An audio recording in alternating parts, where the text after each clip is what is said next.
मगरबी बंगाल का जो अवाम है ये बहुत समझदार है, पढ़े लिखे लोग यहाँ रहते हैं और ये अपना मतदान सही जगह पे सही वक्त की मतलब आसमान छू रहा है। लोग गाड़ी को घर में लगा कर पैदल का सफ़र कर रहे हैं। ये जो सेंट्रल का जो कमाल है ये अवाम देख रही है। सरकार जो 2014 हुकूमत में आई है, मैं वो तफसील 2 मिनट लूँ आपका। हमेशा देने के लिए आई थी, मैं रोज़गार दूंगा। इन्होंने रोज़गार लेने का काम किया, खाना खोलने की बात की, इन्होंने कारखाना बेचने का काम किया, डेवलपमेंट का बात किया। फैक्ट्री है जिसको बेचने के लिए बीजेपी सरकार तैयार है। अलग अलग जगह अलग अलग मुद्दा रहता है। ट्वीट के जरिए ये अपना मुद्दा बयान करते हैं। ये कभी भी काम की बात नहीं करते, काम की बात ही नहीं करते हैं। ये सिर्फ प्रोपेगेंडा की बात करते हैं।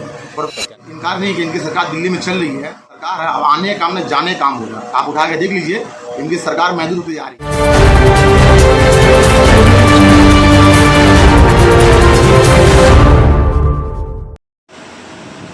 भाई अपना नाम बताइए और डिजिग्नेशन भी बताइए। मोहम्मद नुरुज़्ज़मा, निकनेम बबलू। मैं ओपेक्स इंटरनेशनल ह्यूमन का मीडिया भुज का हेड इंचार्ज हूँ और मैं कोर कमेटी में भी हूँ। और बंगाल में जो चुनाव होने जा रहा है उस पर आपका क्या कहना है, क्या ख्याल है? देखिए, इस बार का चुनाव कई मायने में बहुत महत्वपूर्ण है। ख़ासतौर से पूरे हिंदुस्तान की नज़र मगरबी बंगाल पे है और इस बार कंपटीशन के दौर में जहाँ तक हम लोग इलाकाई तौर पे आवाम का जो रुझान देख रहे हैं, ये सिर्फ टीएमसी का ही चुनाव है जी। न इस दौड़ में सीपीएम है, न कांग्रेस है और बीजेपी जिस हिसाब से प्रबंधन की हुई है वो जमीनी सतह पे कहीं भी नज़र नहीं आएगी। इलेक्शन के बाद उनको रिजल्ट समझ में आ जाएगा मगरबी बंगाल के।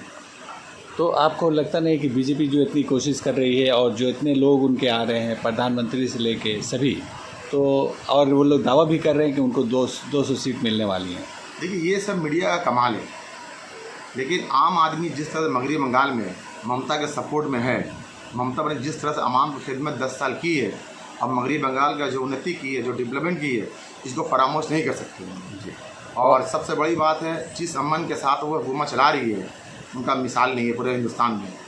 अच्छा, बीजेपी की सरकार होगी तो क्या उसमें फ़र्क आएगा? देखिए, इस सरकार दौड़ में हुकूमत के है ही नहीं और बीजेपी की सरकार जिस हिसाब का दावा कर रही है, ये इनका ज़मीनी जो काम है इसमें बिल्कुल नहीं है। इसी मीडिया का कमाल है और कुछ अनभक्तों का जो इस सब अनभक्तों की वजह से इतना हाईलाइट्स पॉपुलर हो रहा है, जिनके किसी रेस में इन्हें बीजेपी नहीं है। और यूपी में भी उनकी सरकार है तो दावा करते हैं वहाँ सरकार अच्छी चल रही है। देखिए, यूपी में सरकार आपकी बात मानते हैं मैं आपको एक बात बता दूं, आज क्राइम का अगर ले लीजिएगा तो यूपी सब टॉप पोजीशन में भी है और इस लिहाज से मेरा मगरबी बंगाल जहाँ जो इनकी हुकूमत है, आप देख लीजिए वहाँ भी स्टेट का क्या हाल है, अवाम का क्या हाल है। और मगरबी बंगाल का जो अवाम है ये बहुत समझदार है, पढ़े लिखे लोग यहाँ रहते हैं और ये अपना मतदान सही जगह पे सही वक्त पे देंगे। और 15 लाख रुपए सभी के खाते में आए हैं बैंक में, आपके खाते में आए या नहीं? ये तो हम लोग सुन रहे हैं। 15 करोड़ छोड़िए, जो सब्सिडी देगा, जो गैस दे रहे थे, सिलेंडर दे रहे थे, अब इनकी बात कीजिए, पेट्रोल की मतलब आसमान छू रहा है। लोग गाड़ी को घर में लगा कर पैदल का सफ़र कर रहे हैं। ये जो सेंट्रल का जो कमाल है ये अवाम देख रही है। और ये कहा जा रहा है कि देश हित में दाम बढ़ रहा है, तो आपको क्या तकलीफ़ क्यों हो रही है? देश के फ़ायदे के लिए हो रहा है। अभी तक जो देश का फ़ायदा का इतना बात बीजेपी सरकार जब 2014 हुकूमत में आई है, मैं वो तफसील 2 मिनट लूँ आपका। ये हमेशा देने के लिए आई थी कि मैं रोज़गार दूंगा। इन्होंने रोज़गार लेने का काम किया है, इन्होंने कारखाना खोलने की बात की, इन्होंने कारखाना बेचने का काम किया है, इन्होंने रेलवे पे डेवलपमेंट का बात किया, रेलवे को बेचने का काम कर दिया। अभी मेरे ख्याल से जहाँ तक रिपोर्ट आपके पास में ही होगी, 100 से ज़्यादा फैक्ट्री है जिसको बेचने के लिए बीजेपी सरकार तैयार है। ये तो हमारी बीजेपी हुकूमत सेंटर में इनकी ये दलील है, कामयाबी की दलील है। लेकिन आवाम सब समझ रही इस बात को। लेकिन इनका दावा है इन्होंने चाइना को जंग में हरा दिया, अभी शांति है वहाँ, तो किस तरह से आप बोलते हैं कि देश के लिए काम नहीं कर रहे हैं? हम तो राफेल भी सुना था आ गया है और जब चाइना भी हार गया, लेकिन फ़ौज तो हमारा गया हिंदुस्तान का है। ये जीत इनको ऑफिस का जीत है। हम अपनी फ़ौज को मुबारकबाद देते हैं। हिंदुस्तान की फ़ौज बहुत संयम है और हम जंग के मामले में हो या किसी मामला हो, जिससे आज़ादी से लेकर आज तक हमारी फ़ौज जिस तरह देश की हुकूमत की सेवा कर रही है आगे भी करती रहेगी। हम अपने तमाम फौजी विभाग को मुबारकबाद देते हैं, उनकी हौसला अफजाई करते हैं। और आप जानते हैं कि ये लोग बीजेपी वाले हिंदू राष्ट्र की बात करते हैं, लेकिन बंगाल में आते हैं तो ये हिंदू राष्ट्र नहीं करते हैं, यहाँ सोनार बांग्ला की बात करते हैं। देखिए, ये इनका अलग अलग जगह इनका अलग अलग मुद्दा रहता है। ये स्क्रिप्ट के जरिए ये अपना मुद्दा बयान करते हैं। ये कभी भी काम की बात नहीं करते हैं, ये काम की बात ही नहीं करते हैं। ये सिर्फ प्रोपेगेंडा की बात करते हैं। प्रोपेगेंडा से काम नहीं चलेगा। आप काम की बात करिए, रोज़गार की बात करिए, मुद्दे पे बात करिए, हेल्थ की बात करिए, आप एजुकेशन लेवल पे बात करिए, अवाम की बात में लेना। नौजवान आज दिन ब दिन बेकार से बेकार होता जा रहा है, बेरोजगार होता जा रहा है। इतना सब होने के बावजूद भी कई राज्यों में इनकी सरकार है और बीजेपी सेंटर में है। आप इसके बारे में आपका क्या कहना है? देखिए, इस बात से इनकार नहीं कि इनकी सरकार दिल्ली में चल रही है और कई राज्यों में इनकी सरकार है। अब आने काम में जाने काम होगा। आप उठा के देख लीजिए, इनकी सरकार महदूद होती जा रही है आहिस्ता आहिस्ता। और अवाम जो हिंदुस्तान की है, आप चाहे लॉकडाउन का मामला ले लीजिए या किसी में जिस हिसाब से अवाम यहाँ पे परेशानी का सामना की है इनकी हुकूमत में, कितने लोगों मारे गए। सबसे बड़ी बात है, आज जो सबसे बड़ा मसला किसान का मुद्दा है, ये इस पर बात नहीं करते हैं। आज किसान लगातार देखिए कई महीनों से कितने लोग किसान जो मारे गए हैं, वो हमारे देश के वो इंसान है, हमारे देश के किसान हैं जिनके हम खाते हैं, उनकी बात नहीं करते हैं। ये सबसे बड़ा मसला इनके लिए किसान का मामला है, अभी तक उनको सॉल्व नहीं कर सके। तो इधर अभी सुनने में आ रहा है कि फिर कोविड बढ़ रहा है महाराष्ट्र में और भी, और केंद्र सरकार जो है फिर एक बार और लॉकडाउन की तरफ जा रही है। आप इस पर क्या कहें? देखिए, कोविड का जो मामला है ये सेंट्रल की बात है, इससे हम ज़्यादा बोलना मुनासिब नहीं समझते हैं। हुकूमत का कोई भी फैसला अगर आता है, हमारे अवाम के लिए आता है, हमारे भलाई के लिए आता है, हमको उस पर अमल करना चाहिए, उनकी बात को माननी चाहिए, उनकी हमको सपोर्ट करनी चाहिए। लेकिन कोविड में जो लोग भूखे, गरीब लोग भूखे मरते हैं, उस पर आप क्या कहें? देखिए, ऐसी बात नहीं है, इसमें तो पूरा हिंदुस्तान पूरी दुनिया मुतासिर हो रहे हैं और जो हुकूमत से बन पड़ रहा है वो भी कर रहे हैं, और जो हुकूमत के स्टेट लेवल पे जो हो या अवामी सतह पे हो, सब लोग दूसरे का सपोर्ट किए हैं। इससे कोई इनकार नहीं करता, चाहे समाज में रहने वाले हमारे समाजी रहनुमा हो या इलाके में सब लोग हो, वो एक दूसरे को मदद के क्रम हाथ बढ़ाएँ, हमने देखा है। और यहाँ आपने देखा कि बीजेपी दीदी ममता बनर्जी का पैर जो है टूट गया था प्रचार के दौरान, आप इस पर क्या कहें? देखिए, ये ममता बनर्जी है, पूरे हिंदुस्तान पे उठा के देख लीजिए, ये ममता बनर्जी, इनको कोई परवाह नहीं है अपने पाँव का, हाथ का। ये जिस तरह से मुकाबला करती हुई आ रही है, ये व्हील चेयर पर भी उसी तरह का मुकाबला करेगी और इनको एक पाँव कमजोर होने के बावजूद ज़बरदस्त करके इनको यहाँ शिकस्त का सामना करना पड़ेगा। मैं एक यहाँ अवाम की हैसियत से ये बात बोल रहा हूँ आपको। और जिस तरह ममता बनर्जी अवाम ने खिदमत की है, अपने 10 सालों में स्टेट के लेवल डेवलपमेंट में काम की है, इसको हम लोग परामर्श नहीं कर सकते। और बंगाल में 2 नारा चल रहा है, 2 स्लोगन, एक है जय जय श्री राम और दूसरा है खेला होवे। आपको कौन नारा पसंद है? देखिए, जय श्री राम ये धार्मिक नारा है, हम इस पर मेरा कोई ज़्यादा बोलना नहीं ठीक नहीं है, कि मैं इनको नारे का मैं एहतराम करता हूँ, उनसे मेरा कोई स्लोगन नहीं है। लेकिन खेला तो एक बार होवे कि ममता बनर्जी जो है इस बार खेला करेगी और बीजेपी कोई खेला समझ में आएगा।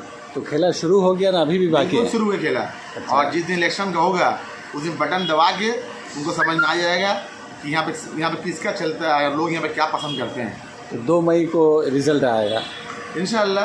जो रिजल्ट में मगरबी बंगाल की हुकूमत के लिए, अवाम के लिए बेहतर होगा, वो रिजल्ट यहाँ का अवाम बिल्कुल देगा और सही तरीके से मिलेगा और बड़े मतदान के साथ मिलेगा। और यहाँ सिर्फ बीजेपी ही नहीं है, तृणमूल नहीं है, बल्कि इसके साथ साथ सीपीएम, कांग्रेस और आईएसएफ भी हैं। देखिए, ये लोग किसी दो रेस में नहीं है इस बार, न सीपीएम, न कांग्रेस, न एसएफआई, न अदर और भी कोई नई नई पार्टी आई है। मैं तफसील से सियासी तौर पर नहीं बोल सकता हूँ, लेकिन इस बार सिर्फ ममता बनर्जी और तृणमूल पार्टी है और मगरबी बंगाल में इन्हीं की हुकूमत बनी है। और आप जिस असेंबली विधानसभा क्षेत्र में रहते हैं, यहाँ से तृणमूल कांग्रेस ने मुल्ला साहब को टिकट दिया है, कांग्रेस। हाँ, तो आपको क्या लगता है कि कौन जीतेगा इस बार यहाँ से? जी, खालिद साहब हमारे यहाँ के बेहतरीन एमएलए हैं और बहुत ईमानदार एमएलए हैं। ये इस बार तीसरी बार अपनी जीत का हैट्रिक करेंगे और मेरा अपना जहाँ तक मानना है कि सर अवाम में जो बेदारी है, जो इलेक्शन में जो जज्बा है, इस बार किसी कैंडिडेट को ना परेशान होने की जरूरत नहीं है। अवाम इसका इंतजार कर रहे हैं और हमारे कस्टमर जो एमएलए खड़े हुए हैं खालिद मुल्ला साहब, इनको हैट्रिक लगा के सबसे ज़्यादा मतदान से इस बार जीतेंगे, ये हम लोग का मानना है और हम लोग को यहाँ से कामयाब करके भेजेंगे। बीजेपी ने ऐलान किया कि उसे 200 सीटें मिल रही, तो वो किस आधार पे ये कह रहे हैं? ये इनका देखिए यही आधार रहता है, ये ऑफिस से पूरा हिंदुस्तान फतह कर पूरा दुनिया फतह करते हैं जी। तो जिस दिन इलेक्शन आपको रिजल्ट आएगा उस दिन आपके साथ मैं दोबारा बात करूँगा। तो आखिर कोई तो कारण होगा इतना कहने के लिए? देखिए, इनका एक हुकूमत है और इनका जो बहुत सा बात मैं आपकी मीडिया में नहीं बोल सकता हूँ, जिस पे वो अपना काम करते हैं, जितना भी कुछ कर ले, किसी आधार पर बोल ले, इस बार कुछ नहीं चलने वाला है। सिर्फ मगरबी बंगाल में टीएमसी और ममता बनर्जी की हुकूमत ही इस बार रहेगी। लेकिन कहा जाता है ईवीएम का एक खेला होता है, उस पर आप क्या कहें? देखिए, ये तो सभी है, जो बड़े बड़े नेता है, ये पार्लियामेंट से बात आगे अवाम तक ये बात आई हुई है, ये तो उनके बारे में बहुत बड़ा एक अपॉर्चुनिटी रहता है, उनके हाथ में रहता है। लेकिन यहाँ पर मगरबी बंगाल यहाँ पर कुछ चलेगा नहीं यहाँ पर। जी, तो आपको क्या लगता है कि इस बार हैट्रिक करेंगी दीदी? बिल्कुल हैट्रिक करेगी और पूरे मतदान के साथ करेगी, उनकी हुकूमत बनेगी। हम अवाम उनके साथ में हैं, उनके जितने उनका काम की है मैं उनको मुबारकबाद देता हूँ। मगरबी बंगाल इसी तरह डेवलप होता रहेगा। ममता बनर्जी अवाम के साथ जिस तरह खड़ी हुई हैं उस तरह हमेशा रहेगी और हम उनके साथ हमेशा जिस तरह से हैं उनके साथ हमेशा रहेंगे। और अपने लोग अपने इस पूरी वफादारी का सबूत देते हुए ममता बनर्जी को बड़ी बहुमत से बंगली बंसा जीत मिलेगी। और ऐसा लगता है कि दीदी के पैर टूटने की वजह से लोग और हमदर्दी उनके साथ आया? बिल्कुल बिल्कुल बिल्कुल, ये प्लस पॉइंट उनको मिला है। और एक लेडी है और मगरबी बंगाल में औरतों का बहुत सम्मान है, पूरे इंसान सम्मान करते हैं, लेकिन मगरबी बंगाल में औरतों को एक अच्छा सम्मान दिया जाता है।